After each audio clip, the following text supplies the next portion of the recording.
Hello बच्चों, let's read the question which says that if an animal or plant is endangered or threatened and needs urgent measures to save it from extinction, what type of conservation approach is desirable? Give some example of this type of approach. यहाँ पर question में कहा गया है कि कोई जानवर या कोई पेड़ है जो कि एंडेंजर्ड है या थ्रेटेंड है। इसका मतलब है कि उसकी पॉपुलेशन बहुत कम रह गई है, उसका नंबर बहुत कम रह गया है और अर्जेंटली उसे बचाना है विलुप्त होने से। तो हमें किस तरीके का कंजर्वेशन करना पड़ेगा और उसका हमें एग्जाम्पल देना है। Here the key concept for this question is ex situ conservation.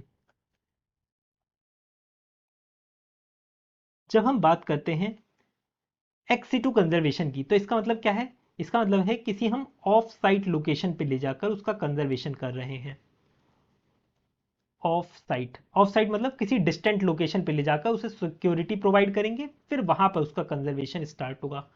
Of site conservation उसे ही कहते हैं। ऐसा हम क्यों कर रहे हैं? ऐसा हम इसलिए कर रहे हैं क्योंकि क्वेश्चन अगर आप पढ़ेंगे तो इसमें कहा गया है कि जो जानवर है या पेड़ है वो एंडेंजर्ड है, मतलब उसका नंबर पहले से कम है। अगर हम उसे उसके नेचुरल एनवायरनमेंट में रखेंगे, जैसे कि हम एक एनिमल को नेचुरल एनवायरनमेंट में उसके रखते हैं, तो हो सकता है उसका शिकार हो जाए। तो हम ऐसा रिस्क नहीं लेना चाहते हैं। हम उसे सिक्योरिटी प्रोवाइड करेंगे, उसे बैठे बिठाए खाना देंगे ताकि उसकी पॉपुलेशन मेंटेन रहे और वो अपना नंबर इंक्रीज कर सके, है ना।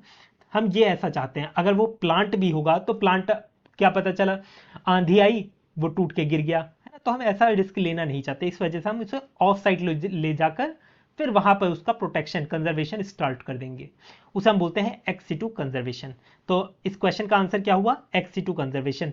ऑफ साइट कंजर्वेशन को ही हम एक्स सिटू कंजर्वेशन बोलते हैं। इसका हमें एग्जाम्पल देना है। इसका एग्जाम्पल क्या है? इसका एग्जाम्पल है जैसे कि जूलॉजिकल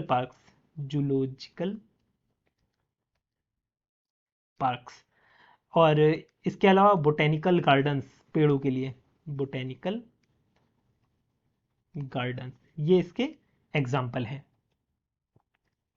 जहां पर आप ऑफ साइट ले जाकर प्रोटेक्शन या कंजर्वेशन स्टार्ट करते हो। I hope you understood it well. Best of luck.